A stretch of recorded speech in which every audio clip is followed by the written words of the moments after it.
Hello दोस्तों।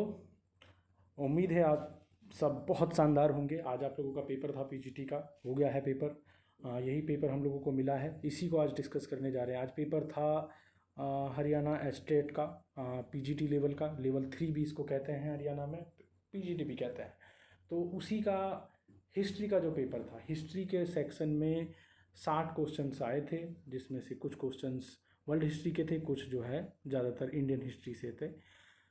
मैं इस वीडियो में आप सबको जितने भी क्वेश्चंस आए थे, यानी कि 60 जो क्वेश्चंस आए थे, उन सब की आंसर की इस वीडियो में प्रोवाइड कराने का काम करूँगा। तो आप सबसे ये रिक्वेस्ट है मेरी कि वीडियो में साथ बने रहें, थोड़ा अपना प्यार दें। आप शुरू करते हैं क्वेश्चन। तो पहला क्वेश्चन जो था इसमें, ये मेरे पास सेट बी है गाइस। हो सकता है आप लोगों का सेट अलग अलग हो, तो उसके हिसाब से आप लोग मैनेज कर लीजिएगा। तो सेट बी में जो पहला क्वेश्चन था, यानी 91 फर्स्ट जो क्वेश्चन था वो था, the walls of Hazara Ram temple depict stories of which of the following. यानी कि हजारा राम मंदिर की दीवारों पर, हजारा राम मंदिर की जो दीवारें हैं उनमें से किसकी कहानियों को दर्शाया गया है। ठीक है, इनमें किसकी कहानियों को दर्शाया गया है। ठीक है, तो इसमें दर्शाया गया है आपके रामायणा की कहानियों को। आप जानते हैं हजारा राम जो टेम्पल है वो हम्पी में है, और हम्पी में यहाँ पे जो एक वो था, बैठने का एक जगह थी जहाँ पे एंटरटेनमेंट की बहुत सारी चीज़ें होती थी। वहीं पे जो हजारा राम का टेम्पल है उसमें हम देखने को मिलता है कि रामायण से बहुत सारी different different type of stories जो हैं वो बनी हुई हैं, वो डिपिक्टेड है। तो इसका आंसर है पहले का रामायणा। जिसका ये पेपर है उन्होंने भी ठीक लगा रखा है। Okay, let's move ahead. तो अगला हमारा जो क्वेश्चन है, what were the farmers who came from another village to cultivate the land called. यानी कि इस क्वेश्चन का जवाब है कि अन्य ग्राम से भूमि जोतने हेतु, हाँ, अन्य ग्राम से भूमि जोतने हेतु आने वाले कृषक कहलाते थे। यार ये मतलब नॉर्थ इंडिया से जो लोग होंगे, जिन लोगों ने पेपर दिया होगा, स्पेशली हरियाणा के, तो लगभग मुझे लगता है सारे ही लड़के या लड़कियां इस टर्म से वाकिफ़ होंगे। ये होते हैं पाही कास्ट। आज के वक्त में भी जो लोग अपने गांव में ना रह के किसी अपने गांव से आकर दूसरे गांव में रहते हैं, उनको पाही कहा जाता है। और इसी ये जो शब्द है इसका जो जन्म हुआ ये मुग़ल काल में ही हुआ, और ये स्पेशली एग्रीकल्चर के लिए होता था, बट आजकल ये लोग इसको जनरल रेजिडेंस से जोड़ के रखते हैं। तो खुद कास्ट का मैं बता देता हूँ। खुद कास्ट वो लोग होते हैं जो कि उसी गांव के रेजिडेंट होते हैं, ठीक है, और वहीं पे खेती कर रहे होते हैं। ठीक है, और पाही कास्ट वो होते हैं कि जो ए गांव के रहने वाले हैं बट बी गांव में आके खेती कर रहे हैं। तो आप लोगों का इसका सही जवाब जो था वो पाही कास्ट था। ठीक है, आई थिंक अब हम लोगों को आगे बढ़ना चाहिए। हमारा अगला जो क्वेश्चन है वो ये रहा। तो 93rd जो क्वेश्चन है वो कहता है, in which of the following temples is a chariot scripture made of stone. ये बोल रहा है कि निम्न में से किस मंदिर में रथ की मूर्ति पत्थर से बनाई गई थी। यार मतलब ये भी सीधा वो है, एनसीईआरटी का बेस सवाल है। ठीक है, अगर आप देखते हैं, अगर आप लोगों को याद होगा तो विट्ठल जो टेम्पल है उसका फ़ोटो हम लोगों के यहाँ 50 के नोट पे भी आता था। ठीक है, तो अगर देखा जाए तो इसमें ये जो साथी हैं जिनका पेपर है, इन भाई ने गलत लगा रखा है। इसका सही जवाब होगा विट्ठल टेम्पल। विट्ठल टेम्पल का बारे में ये कहा जाता है कि वो जो है ये हम्पी में है, और ये भी जो है जो स्कल्पचर, ये जो चैरियट यहाँ पर बना होता है वो सिंगल पत्थर से बना हुआ है। ठीक है, 94th क्वेश्चन देख लेते हैं। थोड़ा जल्दी जल्दी इसलिए कर रहे हैं क्योंकि इसमें मेरा मकसद यही है कि आप लोगों को आंसर की एक जगह पर प्रोवाइड करा दी जाए। ठीक है, तो 94th क्वेश्चन देख लेते हैं। 94 क्वेश्चन क्या कह रहा है। 94 क्वेश्चन कह रहा है कि तज़किरा किसको कहते हैं। आप लोग तज़किरा से क्या समझते हैं। तो क्या ये collection of letters from Sufi saints था। नहीं, ये गलत है। Memoirs of biography of Sufi saint था, ये पॉजिटिव है। ठीक है, कन्वर्सेशन ऑफ सूफी सेंट्स, नहीं, ये गलत है। ठीक है, रेजिडेंस ऑफ सूफी सेंट, नहीं, ये भी गलत है। तो हम लोगों का आंसर जो है बी है। ठीक है साथियों। हाँ, तो उम्मीद है कि आप लोग बी ही लगा के आए भी होंगे। ठीक है, तो 94 का बी था साथियों। ठीक है, अब एक बार फिर से हम लोगों का जो अगला सवाल है वो सवाल कह रहा है, क्या कह रहा है दोस्तों, वो कह रहा है according two yne Akbari how many varieties of crops were grown in Agra during both crop season together. तो ये कह रहा है कि रबी और खरीफ की फसलें मिला के आगरा जो सूबा था उस वक्त में अकबर के शासनकाल में, उसमें कितनी तरह की फसलें होती थी। तो ये जो सवाल का जवाब है, जो अगर इन्होंने इस जीरो का मतलब इनका आंसर है, तो ये सवाल का जवाब इन्होंने सही दिया है। तो आइन अकबरी में अबुल फजल बताते हैं कि आगरा जो सूबा था उसमें दोनों सीजन्स की फसल को मिला के लगभग 50 टाइप ऑफ वैरायटीज़ की जो फसलें बोई जाती हैं। ठीक है, अब आ जाते हैं हम लोग 96 क्वेश्चन पे, है ना। हम लोग सही चल रहे हैं ना, कोई क्वेश्चन मिसिंग तो नहीं है। 95 से 96, ओके ठीक है। ये देखिए 96 क्वेश्चन क्या कह रहा है, in which part of Ain Akbari is the biography of Abul Fazl described. तो ये सेकंड क्वेश्चन है आइन अकबरी से, देखने वाली बात होगी तो हरियाणा में क्वेश्चंस अच्छे पूछे जाते हैं। Ain Akbari is a good source when you are studying like medieval India, there is no way to ignore Ain Akbari. ठीक है, तो ये कह रहा है कि आइन अकबरी के किस पार्ट में अबुल फजल की उसके बारे में है। पहले तो मैं आप लोगों को इसका आंसर बता देता हूँ। तो इसका आंसर है फिफ्थ में। ये सिर्फ ना सिर्फ ये अबुल फजल के बारे में बताते हैं, अबुल फजल की बायोग्राफी लिखते हैं, बल्कि उस वक्त में जितने स्कॉलर्स थे, ठीक है, बड़े उलेमा थे, स्कॉलर्स थे, उन सब की बायोग्राफी इन्होंने फिफ्थ पार्ट में लिखी है। फर्स्ट पार्ट जहाँ तक मुझे याद है तो ये फर्स्ट पार्ट था घर हाउस होल्ड वगैरह से रिलेटेड। ठीक है, ये और जो थर्ड पार्ट था ये रेवेन्यू से रिलेटेड था, प्रोवेंसेस से रिलेटेड था, और ये चौथा पार्ट जो है वो आई थिंक एडमिनिस्ट्रेशन वगैरह से रिलेटेड था, जहाँ तक मेरी समझ है। ठीक है, तो ये क्वेश्चन है। अब आ जाते हैं इस पे, हम लोगों का एक और सवाल है। सवाल क्या कह रहा है ये, ठीक है, ये सवाल कह रहा है आदरणीय, द फोर्थ तस्लीम method of greeting were adopted during by which Mughal emperor. ठीक है, तो ये किसके दरबार में की गई है, ज़रा बताने की कोशिश करिए आप।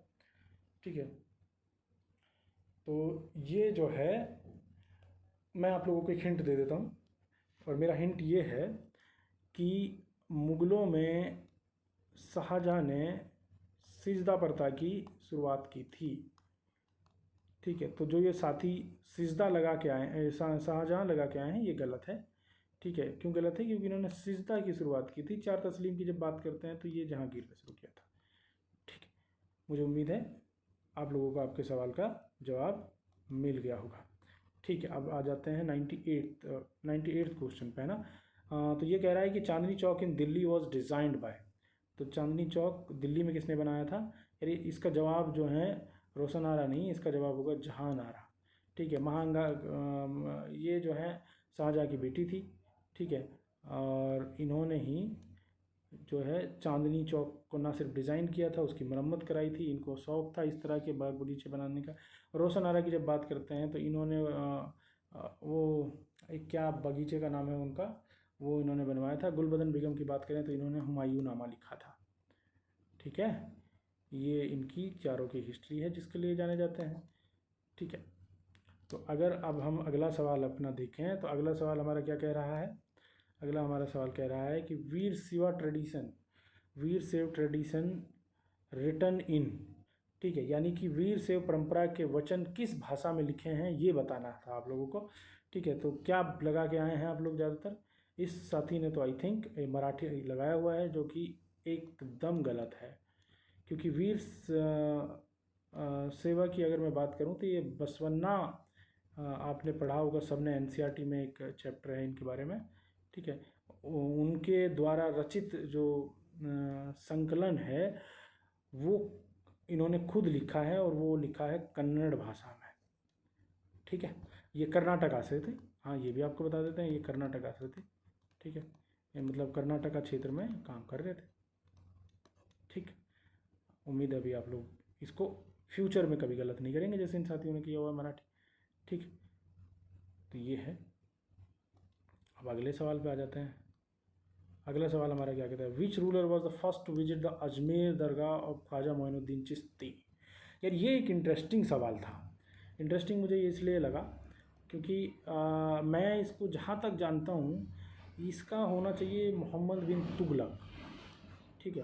पर जब मैं इस आंसर की को बना रहा था तो I have studied very deep, ठीक है। तो मैंने देखा चीज़ें, तो उस वक्त मैंने ये पाया कि पहले रूलर जो कोई थे तो वो अकबर थे। आप लोगों को याद होगा, आप लोगों ने भी पढ़ा होगा, हिस्ट्री के स्टूडेंट्स भी पढ़ते हैं, जब सलीम का जन्म हुआ तो आप लोग जानते हैं कि सलीम का जन्म जो है मन्नतों से हुआ। तो जब सलीम का जन्म हुआ तो सलीम के जन्म के पश्चात राजा अकबर जो हैं वो नंगे पैर चलकर अजमेर पहुँचे थे ख्वाजा मोइनुद्दीन चिश्ती की दरगाह में, ठीक है। ये आपको मिलता है नंगे पैर अकबर, ठीक है। तो मेरा अब इसका जो जवाब है, जो फैक्चुअल इन्फॉर्मेशन कह रही है, जो सोर्सेज कह रहे हैं वो ये कह रहे हैं कि इसका जवाब अकबर होना चाहिए, बट मेरे सबकॉन्शियस माइंड में अभी भी कहीं ना कहीं मोहम्मद बिन तुगलक पड़ा हुआ है। देखते हैं बोर्ड क्या इसका एग्जांपल देता है। अभी आप लोग इसका अकबर मान के चलिए, ठीक है। चलिए अब 101 है यार, हमने अभी तक 11 क्वेश्चन कर लिए हैं, कितना मिनट हो गया है कोई बताइए। Who is the author of the book early Indus civilisation? Early Indus civilisation book के लेखक कौन थे ये बताना है आप लोगों को, ठीक है। बताइए, तब तक मैं ज़रा सा पानी पी लेता हूँ, ठीक है। तो कम से कम ये बताइए कि क्या जो इस साथी ने जो जवाब लगा रखा है वो उससे आप लोग सहमत हैं, वो ठीक है? इन्होंने जो जवाब लगा रखा है वो है अर्नेस्ट मैके। तो क्या अर्नेस्ट मैके ठीक है? हाँ, अर्नेस्ट मैके एकदम ठीक है भाई, ठीक है। आप लोग क्या बता रहेंगे वो देखने वाली बात होगी, ठीक है। तो अर्नेस्ट मैके एकदम ठीक है। तो इस सवाल 101 का जो जवाब है वो है अर्नेस्ट मैके, ठीक है। आप लोग इसको मार्क कर लीजिए। मॉर्टिमर व्हीलर के बारे में जब बात करते हैं तो मॉर्टिमर व्हीलर ने जो है आपको क्या दिया, इन्होंने दिया आर्यन थ्योरी, ठीक है। आर्यन थ्योरी दिया इन्होंने, ठीक है। जॉन मार्शल का आपको पता ही है, अलिंगम kingdom archaeological survey of India के हो रहे हैं, ठीक है। तो ये इनका इतिहास है, ठीक है। चलिए अगले क्वेश्चन पे आ जाते हैं। Among the following who held the God Indira responsible for the decline of the Harappan culture, ठीक है। हड़प्पन कल्चर के डिक्लाइन के लिए भगवान इंद्र को किसने उत्तरदायी माना है ये बताना है आप लोगों को, ठीक है। बताइए।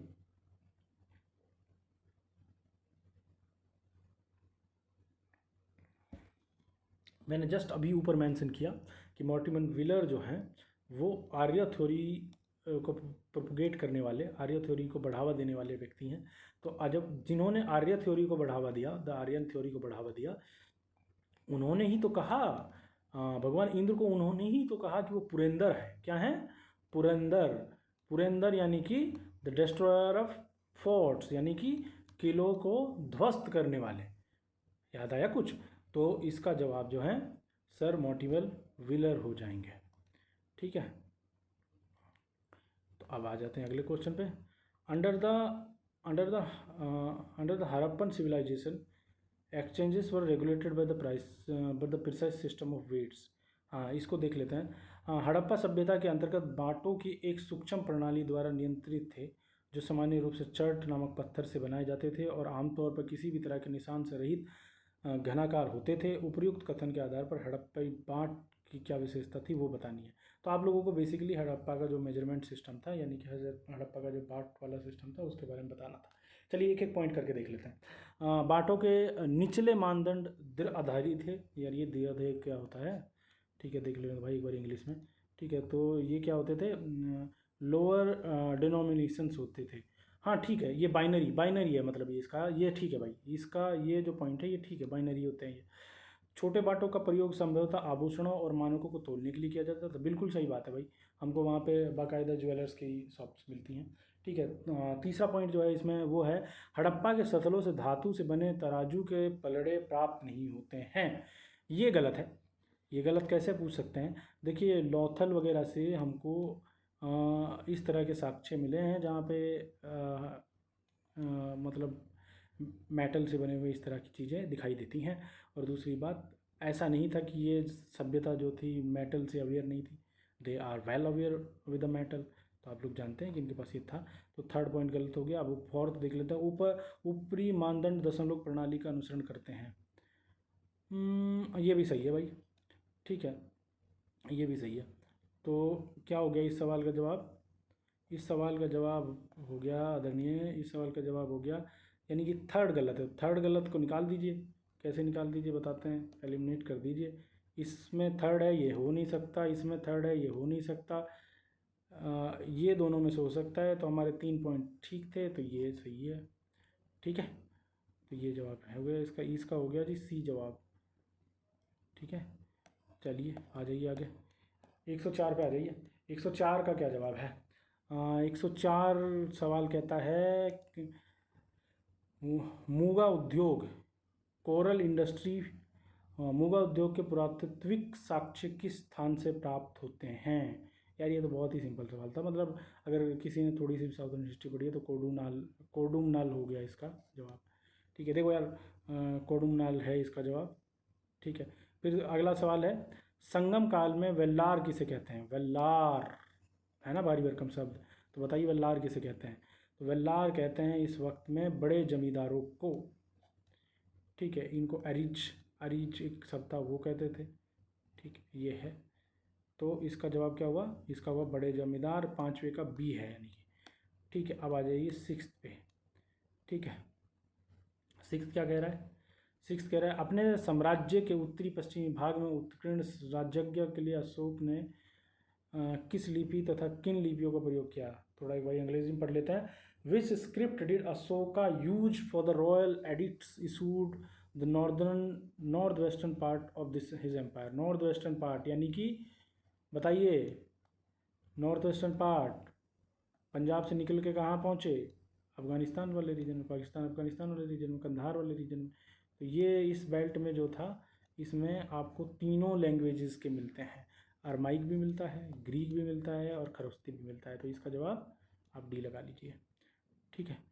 ठीक है, इस क्वेश्चन को देख लेते हैं। Who prepared the critical edition of Mahabharata? तो महाभारत का क्रिटिकल एडिशन किसने प्रिपेयर किया? हाँ, ये यार एक ऐसा सवाल है जिसमें आप लोगों की अवेयरनेस को चेक किया है कि आप लोग करंट से जोड़कर भी हिस्ट्री को देख रहे हैं कि नहीं। मतलब बहुत करंट वाला तो ये नहीं है, बट स्टिल ये ऐसी चीज़ें हैं जो कि मतलब बहुत ट्रेडिशनल बुक्स में नहीं मिलती हैं, ठीक है। तो इसका जवाब है, पुणे की एक संस्था है, ठीक है। मैं उसका नाम बोल रहा हूँ, I don't remember the name of organisation, but Pune based एक संस्था है जिसके अंडर में ये एक क्रिटिकल एडिशन ऑफ महाभारत लिखने का काम हुआ, जिसका नेतृत्व किया किसने? वी.एस. सुक्तांकर जी ने, ठीक है, वी.एस. सुक्तांकर जी ने। तो इसका जवाब वी.एस. सुक्तांकर होगा, ठीक है। फिर एक अगला सवाल देख लेते हैं। The story of Eklavya and guru Dronacharya is taken from which epic? ये अच्छा सवाल है, ठीक है। अब ये अच्छा भी है, पर मेरे को ना मतलब ऑनेस्टली स्पीकिंग मैं मानता हूँ कि हिस्ट्री को हिस्ट्री नहीं दिया जाए। देखिए हम लोग ये सब कंटेम्प्रेरी रिलीजन में पढ़ते हैं, ठीक है, तो उस सब में आना चाहिए। तो इस सवाल का जवाब पे आ जाते हैं, ज़्यादा वो बात नहीं करते हुए, क्योंकि हम आंसर की देने की कोशिश कर रहे हैं, ठीक है। इन द भीष्म पर्व ऑफ महाभारत, महाभारत के भीष्म पर्व में से नहीं, ये गलत है यार, ठीक है। महाभारत के आदि पर्व से, ये सही है, ठीक है। महाभारत के आदि पर्व से बताता हूँ क्यों सही है। ये भी गलत है, ये भी गलत है, हालांकि ये सारे पार्ट हैं, ये बता देते हैं क्यों हैं। देखिए, इस महाभारत ग्रंथ के शुरू होने से पहले एक ग्रंथ था जिसमें ये बताया गया है कि इन लोगों की ट्रेनिंग कैसे हुई, इन लोगों का जन्म कैसे हुआ, इन लोगों की उत्पत्ति कैसे हुई, सारी चीज़ें बताई गई हैं। तो ये जो महाभारत से पहले का ग्रंथ है उसको आदि पर्व कहते हैं। उसी ग्रंथ में इन सारी चीज़ों का बारे में बताया गया है संक्षिप्त में, आप लोग चेक कर लीजिएगा, ठीक है। अगर किसी को कोई भी डाउट हो किसी भी क्वेश्चन पे, तुरंत रेज कीजिए कमेंट बॉक्स में, ठीक है। चलिए 9th पे आ जाते हैं। तो 9th क्वेश्चन यार थोड़ी स्पीड बढ़ानी पड़ेगी मुझे लगता है। कितना समय हो गया है देखें,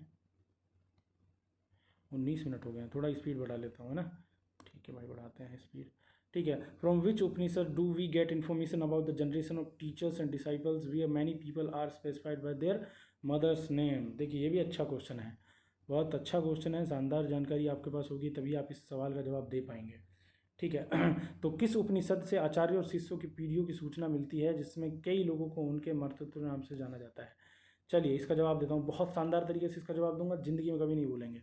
ठीक है, तो इसका जवाब पहले आप ले लीजिए। इसका जवाब है छंदोग्य उपनिषद। बता देते हैं कैसे। छंदोग्य उपनिषद में एक जिक्र होता है, किस चीज़ का जिक्र होता है बता देते हैं। शिष्य और गुरु और शिष्य परंपरा का जिक्र होता है।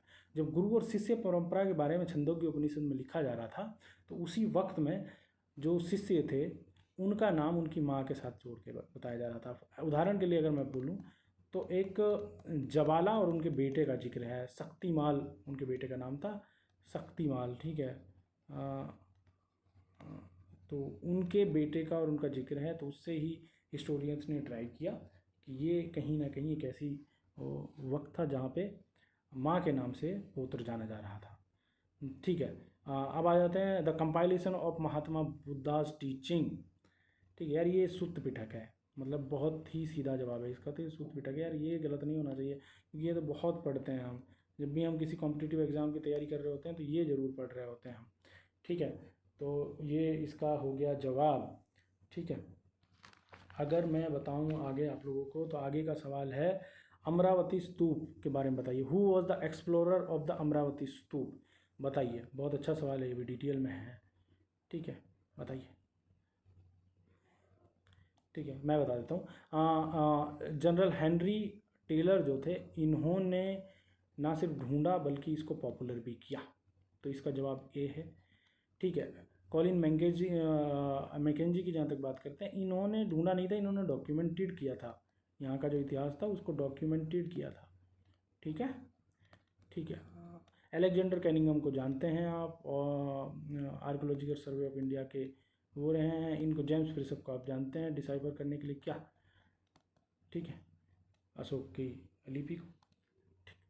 चलिए अब आगे आ जाते हैं।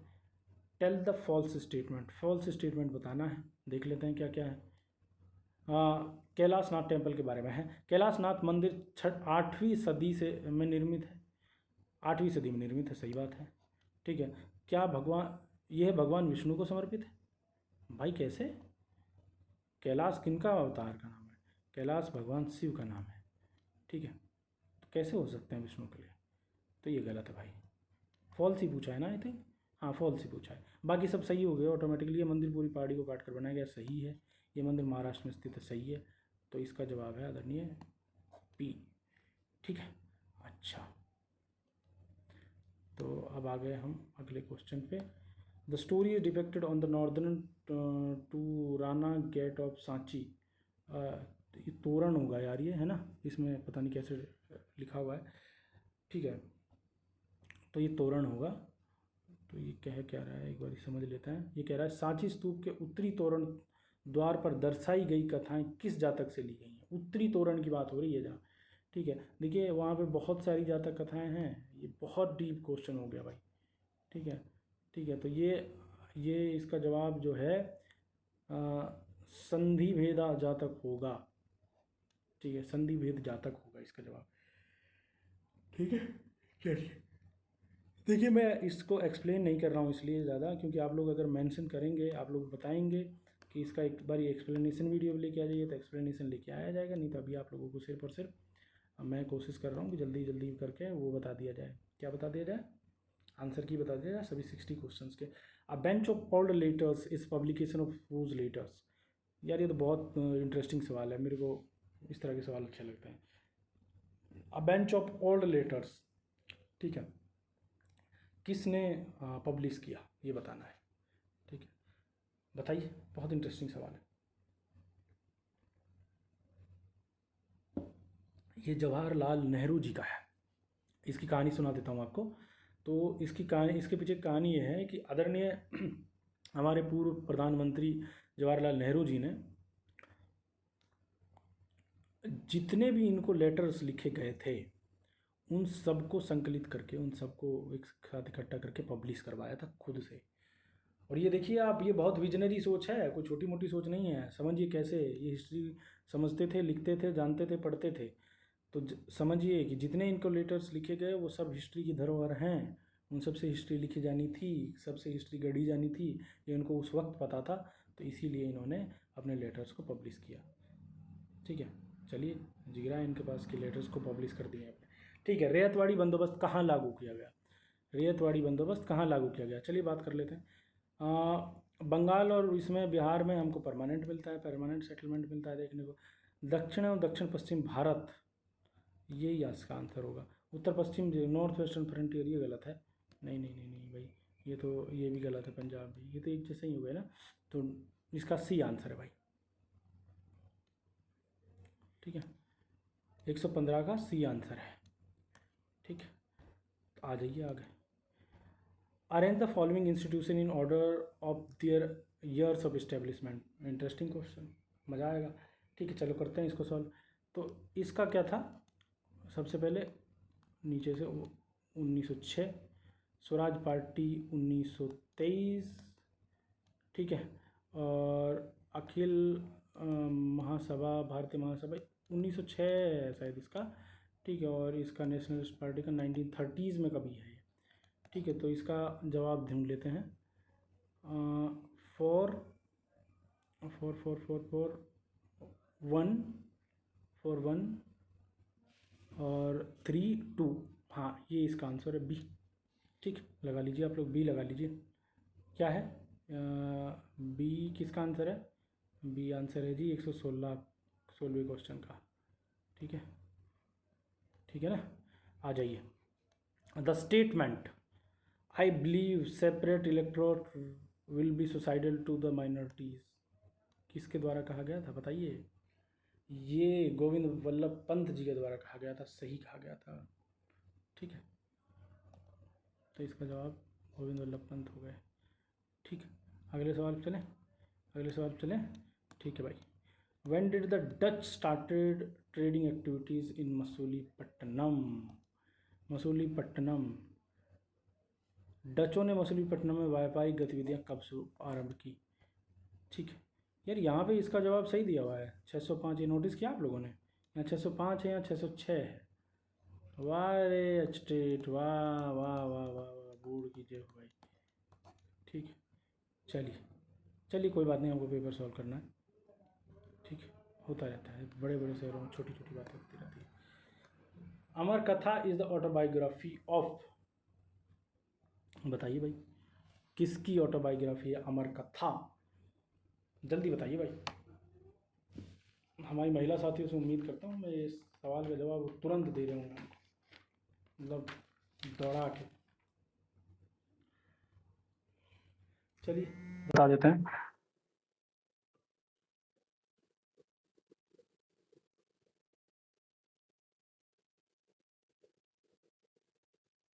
Sorry guys,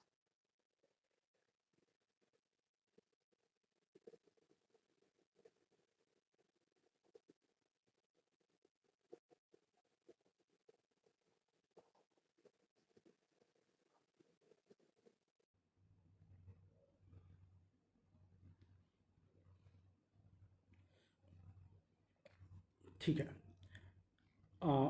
welcome back guys. Sorry, एक कॉल आ गया था, मैं इसको एरोप्लेन मोड पर डालना भूल गया था। ठीक है, तो इसका जवाब दे देते हैं हम। 119वां कि अमर कथा किसने लिखी है? तो अमर कथा लिखी है विनोदनी दास ने। तो आदरणीय विनोदनी दास जी ने अमर कथा लिखी है। किन्होंने लिखी है? विनोदनी दास जी ने। ठीक है, ये आजमगढ़ प्रोक्लेमेशन पे आ जाते हैं। यार आजमगढ़ प्रोक्लेमेशन आप बताइए, तब तक मैं एक इस कॉल का मैसेज का जवाब दे देता हूँ, है ना? ठीक है, तब तक आप बताइए। ठीक है, बताइए आजमगढ़ प्रोक्लेमेशन क्या है? आजमगढ़ प्रोक्लेमेशन,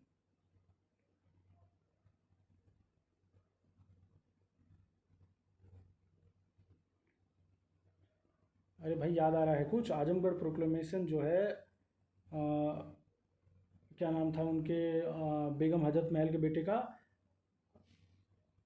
ब्रिजिस कद्र, है ना? ब्रिजिस ब्रिजिस कद्र था ना?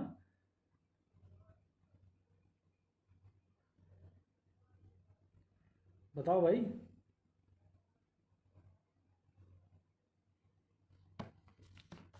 ठीक है, हाँ सही है। तो ये 1857 की, जब हजरत महल की बात आ गई, लखनऊ से, उनके बेटे ब्रजेश कद्र की बात आ गई तो आप लोगों को समझ जाना चाहिए कि 1857 से जुड़ा हुआ है। ठीक, तो ये है 1857 से जुड़ा हुआ है। ठीक, चलिए अगला सवाल भी देख लेते हैं। Who painted the picture title the relief of Lucknow about 1857? ठीक है यार, ये तो फिलोसफर हैं, इनका नाम कहाँ डाल दिया यहाँ पे। ठीक है, ये फिलोसफर है। ठीक है, और यार ये सवाल का जवाब इन्होंने सही लगा रखा है, थॉमस जॉन्स बैरकर इनका जवाब है। ठीक, चलिए आगे बढ़ते हैं यार, थोड़ा लंबा खींच रहा है वीडियो क्योंकि। At the time of Mahatma Gandhi death to whom he was compared? अच्छा क्वेश्चन है, बताइए भाई, अच्छा एंगल दिया है, सही लगाया इन साथियों ने जिनका भी है पेपर। इनका अब्राहम लिंकन है। अब्राहम लिंकन से क्यों कंपेयर किया गया है? क्योंकि दोनों की लाइफस्टाइल एक जैसा है कि लड़े समाज के लिए बहुत लंबे समय तक और फिर एक दिन इनको ईश्वर के पास भेज दिया गया। ठीक, तो इसलिए चलिए आगे आ जाइए, 123वें क्वेश्चन पे आ जाइए। Which article of the constitution advocates for the freedom of religion? बताइए भाई। ठीक है, सही जवाब लगा रखा है इन लोगों ने, आर्टिकल 25, 28। मतलब यार ये इजी क्वेश्चन हैं मास्टर्स के लेवल पे। ठीक है, अब आप लोग काफ़ी दिनों से पढ़ रहे हैं क्या ये सब, क्या कहते हैं इसको, आर्टिकल्स वगैरह को, तो ये पता होना चाहिए आप लोगों को ये सब। चलिए हाँ, आगे आ जाइए। When was the first revenue settlement started in Mumbai Deccan? Interesting. देखिए ये क्वेश्चन आप लोगों से पूछा गया रेवेन्यू सेटलमेंट का, बट ये सवाल कहीं और का है। ठीक है, ये सवाल का जवाब 1818 है, बट ये कैसे है 1818 बताते हैं। मराठा और इन लोगों का जो वार वो था अंग्रेज़ों का, वो 1817 में और 1817-18 में डिसाइसिव वॉर हुआ, जिसके बाद में इनको अंग्रेज़ों को यहाँ का रेवेन्यू के राइट्स मिल गए। ठीक है भाई, अच्छा क्वेश्चन था, अच्छी बुद्धि लगाई है इसमें भी। During which war was Shimla founded? ये तो सिंपल है भाई, सुगौली की संधि याद है किसी को? सुगौली की संधि, ठीक है, सुगौली की संधि। ठीक है, तो सुगौली की संधि अगर याद है किसी को तो याद होगा कि गुरखा वॉर्स की बात है वो। ठीक है, ये अच्छा था। ठीक ठीक ठीक ठीक, अच्छा जा रहा है। तो ये इसका गुरखा 125 का ए है जवाब। In which city Fort William located? ये तो आप लोगों ने तो का मतलब इसमें तो क्या ही बताऊँ, ये कलकत्ता है भाई, इसका सबको पता है। मद्रास में सेंट जॉर्ज था शायद, सेंट जॉर्ज था, हाँ। ठीक है, हो गया। आ जाइए, which Roman emperor dreamed of conquering India?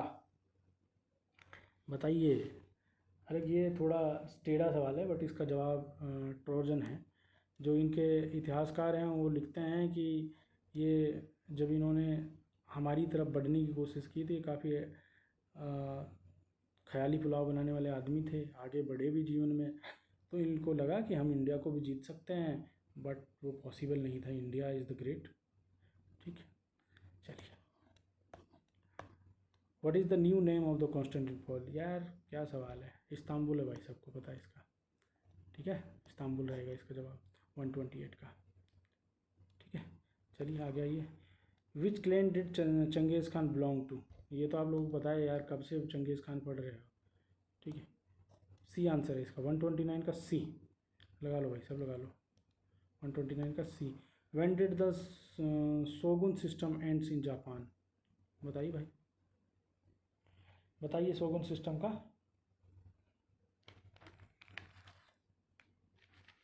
बताइए,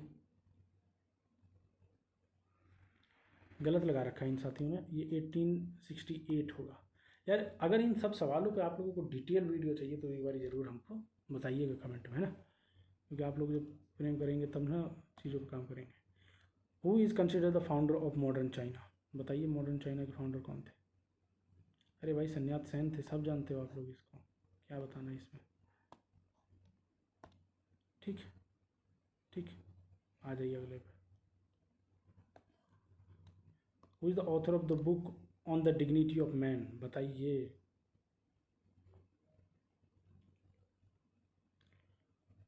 इनके तो दोनों ही तुक्के गलत हैं।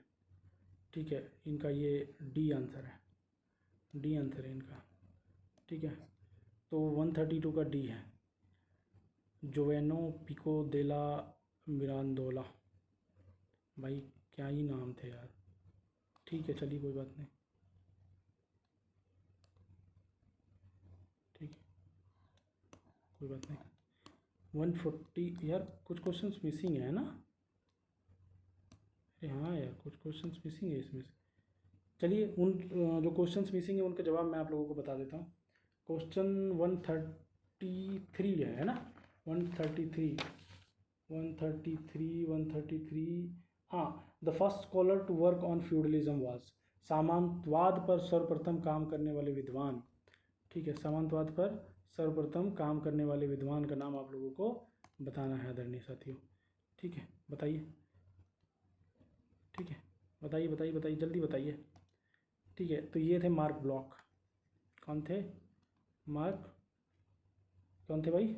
Mark block. ठीक है, जिन्होंने सिस्टमेटिक तरीके से फ्यूडलिज्म पे काम किया। ये लिख लीजिए आप, है ना।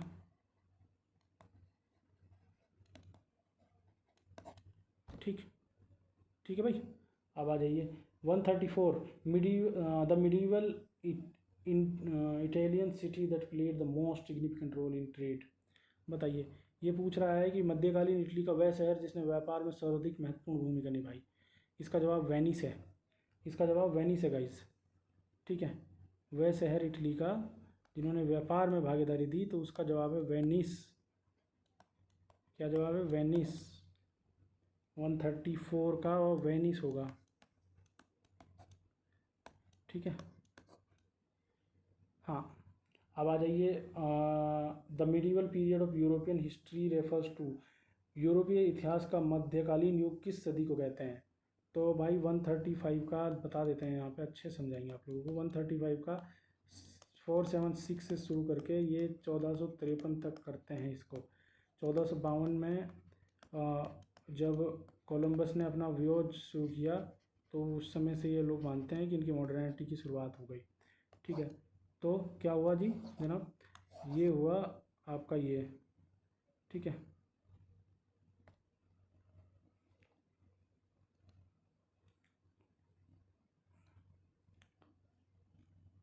तो इसका जवाब इसमें दिया नहीं है अच्छे से, तो आप इसका जवाब ए मानिए, 5th century to 15th century. क्या मानिए?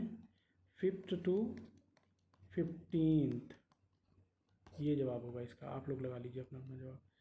ठीक है, अच्छा अच्छा, 143 तक है हमारे पास, है ना।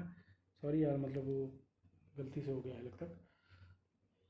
ठीक है, फिर अगला सवाल है, who is the author of cosmographic mystery. Cosmographic mystery पुस्तक के लेखक कौन हैं? ये भी सिंपल सवाल था, अगर आप लोगों ने थोड़ा सा एनसीईआरटी को ध्यान से पढ़ा था अपने वक्त में। तो इसका जवाब है जोन्स कैपलर। 136 का क्या जवाब है? 136 का क्या जवाब है? Johannes Kepler. ठीक है, 137 बता दूँ। 137 का जवाब है जी, फ्लोरेंस के भव्य गुंबद का वास्तुकार कौन था? ठीक है, ये थे फिलिपो। क्या था? फिलिपो। तो यार मेरी हिंदी पे मत जाना भाई, है ना, बहुत तगड़ी हिंदी लिखता हूँ मैं। ठीक है, अब बता दीजिए मुझे। ठीक है, फिलिपो हो गए। 138 पे आ जाइए। 138, 138 क्या है? 138 का सवाल क्या है? सवाल सवाल सवाल सवाल 138 का सवाल कहाँ गया जी? 138 ये रहा। हाँ यार, ये तो आप लोगों को सबको पता है। अमेरिका के मूल निवासियों के लिए सबसे महत्वपूर्ण पशु कौन सा था? बाइसन है इसका जवाब यार। इसका जवाब बाइसन है ना। लगा लो सब लोग। ठीक है, 139 पे आ जाओ। 139 पे आ जाइए सब। ठीक है, 139 क्या कह रहे हैं? ऑटोमन द्वारा कुस्तुनतुनिया पर कब अधिकार कर लिया गया? ये भी आप लोग सबको ही पता होगा यार। 139 का 1453 है। देखिए ना, 1453 से रिलेटेड दो सवाल आ गए हैं आज ही, आज के दिन। ठीक है, 140 पे आ जाइए। 140, 140 क्या कह रहा है? 140 क्या कह रहा है? इतिहास शब्द किस भाषा से लिया गया है? यार इसका नहीं पता होगा, क्या बात कर रहे हैं, ग्रीक है इसका जवाब ना। ठीक है, आप लोग देख लीजिए। 141 पे आ जाइए। 141 क्या कह रहा है? सॉरी ये 141 था ना, हाँ ये ग्रीक वाला 141 था भाई। ठीक है 40 क्या है? 40 क्या है फिर? हाँ 40 है ये। ड्रेसल 20 शब्द किसको कहते हैं? अरे ये भी एनसीईआरटी में दिया हुआ है, 11th की एनसीईआरटी में दिया हुआ है ये। ठीक है 11th की एनसीईआरटी में एम्फोरास के बारे में पढ़ते होंगे आप, जिनमें क्या भरा जाता था? ऑलिव ऑयल का तेल। तो उन्हीं की श्रेणी को कहते हैं, जो ट्रांसपोर्ट जार उनके होते थे, तो उन्हीं को कहते हैं ड्रेसल 20। उनकी जो लिस्ट बनती थी। और ये कहाँ से रिलेटेड है? ये रोम से रिलेटेड है। ठीक है भाई, ये 141, ये 141 हो गया था। ठीक है अब 142 पे आ जाइए भाई। Who said history is unending dialogue between the past and the present. किसने कहा? इतिहास अतीत और वर्तमान के बीच एक अंतहीन संवाद है। बताइए, बताओ भाई। ई एच कार है इसका, 142 का ई एच कार। ठीक है हाँ, अब क्या आता है भाई? अब क्या बचा? क्या बचा बताओ? 143 आ गया ना, तो 143 यहाँ दिया हुआ है। चलिए फिर इसी पे चलते हैं अब। ठीक है 143, history is called both science and art because it, देखिए यार इसमें ऑप्शन ही कैसे हैं देखो। It deals with Wars only, नहीं एकदम गलत है भाई यार ये। भाई हिस्ट्री साइंस कैसे कहलाया जाएगा? वॉर से रिलेटेड है, नहीं हो ही नहीं सकता क्या। It is only based on stories, गलत। इट इज़ कम्प्लीटली इमेजिनरी, गलत। It uses facts and imagination together, हाँ इमेजिनेशन ठीक है, मतलब काम चलाने के लिए यू नो। ठीक है भाई अगले पे आ जाओ। The present concept of history is, ठीक है, limited to kings and rulers, नहीं भाई क्या बात कर रहे हैं, आज के ज़माने में किंग्स एंड रूलर पढ़ेंगे? जंजीज। ठीक है ओनली बेस्ड ऑन इमेजिनेशन, नहीं। Only based on political events, नहीं। तो इसका जवाब बी है, broad study of human progress. ठीक है history as a science mainly depends on, ठीक है किस पे डिपेंड करता है? फैक्ट्स एंड एविडेंस पे। मिथ पे तो करेगा नहीं, लीजेंड्स पे भी नहीं करेगा, लीजेंड्स यानी कहानियाँ पुराने ज़माने वाली, फिक्शनल स्टोरीज। ठीक है इसका बी है भाई, लगा लो भाई। देख रहे हो ना 144 का बी, और इसका भी बी 145 का। ठीक 146 पे आ जाइए अब आप लोग। Which of the following travellers called the Mahanavami Dibba the house of the victory? अच्छा सवाल है ये भी, अच्छा सवाल है ये भी, बताइए इसका जवाब। ठीक है नहीं भाई मार्को पोलो नहीं होगा। ठीक है डोमिनिको पीस होगा। चलिए पहला ही होगा, पहला ही होगा भाई। ठीक लगा लो, अब लगा लो। ठीक है ये क्या है भाई? विजयनगर साम्राज्य के शासक कृष्णदेव राय की रचना अमुक्त माल्याद का शाब्दिक अर्थ है क्या? बताइए यार। देखो इसका शाब्दिक अर्थ होता है ऐसा कुछ, माला, फूलों की माला पहनाकर, आई थिंक कुछ ऐसा मैंने पढ़ा हुआ है। ठीक है बट मतलब पियर पर्ल्स का जिक्र नहीं है वहीं पे कहीं पे, गोल्ड का जिक्र नहीं है, गार्लैंड, इमेजिनरी गार्लैंड नहीं है, वो फूलों की माला पहनाती है वो, ये बात तो सही है। ठीक है ये सही होगा फिर, मतलब ये आस पास है, डायरेक्ट सही नहीं है ये भी।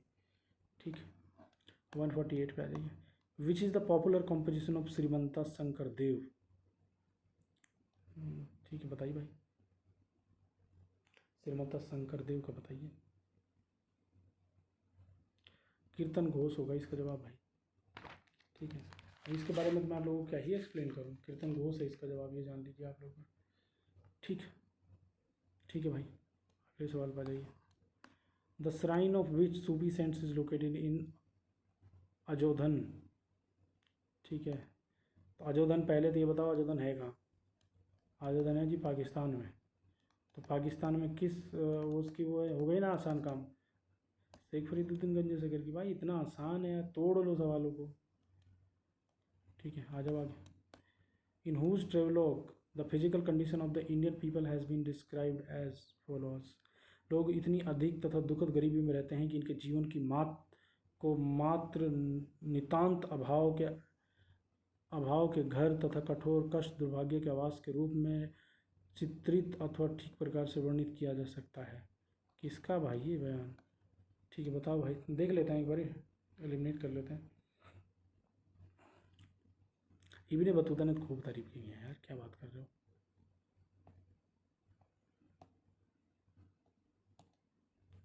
ये नहीं हो सकता। हाँ, बर्नियर्स ये थोड़े थे पर जितने नहीं थे, ये बोल दें, ये भी गलत है। तो ये बताता है Francis bachelor transfer, Jean Baptiste नहीं, नो ट्रेवनियर साहब ने नहीं किए, तो ये बचते हैं बस। ठीक, हो गए सारे सवाल, हो गए क्या भाई, दिखाओ तो ज़रा भाई।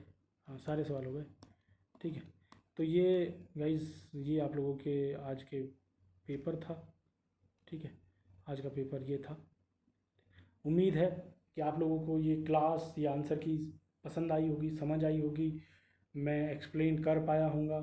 देखिए, हिस्ट्री एक ऐसी चीज़ है जिसका महारथी बनने की या कोशिश करने की गलती कोई नहीं करता है। ये मेरी समझ में, मेरी जानकारी में, मेरे सोर्सेज के अकॉर्डिंग ये बेस्ट आंसर की मैंने दी है आप लोगों को। अगर इसमें कुछ ऊपर नीचे होता है तो आप लोग प्लीज़ कमेंट बॉक्स में बताइएगा। और हमने ये काम नया नया शुरू किया है, इससे पहले हम हिस्ट्री के स्टूडेंट थे, तो आप लोगों से ये रिक्वेस्ट है हमारी कि आप लोग हमको इस काम में सपोर्ट करें, क्योंकि हम समाज का भला कर सकें, ताकि हम भी ठीक है। तो बस इतना ही था आज की क्लास में। बहुत बहुत थैंक यू आप लोगों को सुनने के लिए हमको, और धन्यवाद जुड़ने के लिए, और बहुत शुक्रिया, बहुत हम शुक्रगुजार रहेंगे आप लोगों का अगर आप इन वीडियोस को, इन एफर्ट्स को मतलब अपने दोस्तों में, अपने सर्कल में से सर्कुलेट करते हो। तो इस बात की गारंटी है, देखिए, इस बात की गारंटी है, पैसा कमाने के लिए नहीं है। हिस्ट्री को मज़ेदार तरीके से, अच्छे तरीके से, मस्त तरीके से पढ़ने और पढ़ाने की क़ुव्वत रखते हैं हम। आपके 50-60 के 60 क्वेश्चन आपके सामने हैं, हम आप लोगों के साथ डिस्कस किए, जो बात लगे वो बताइए, ठीक है। Thank you guys.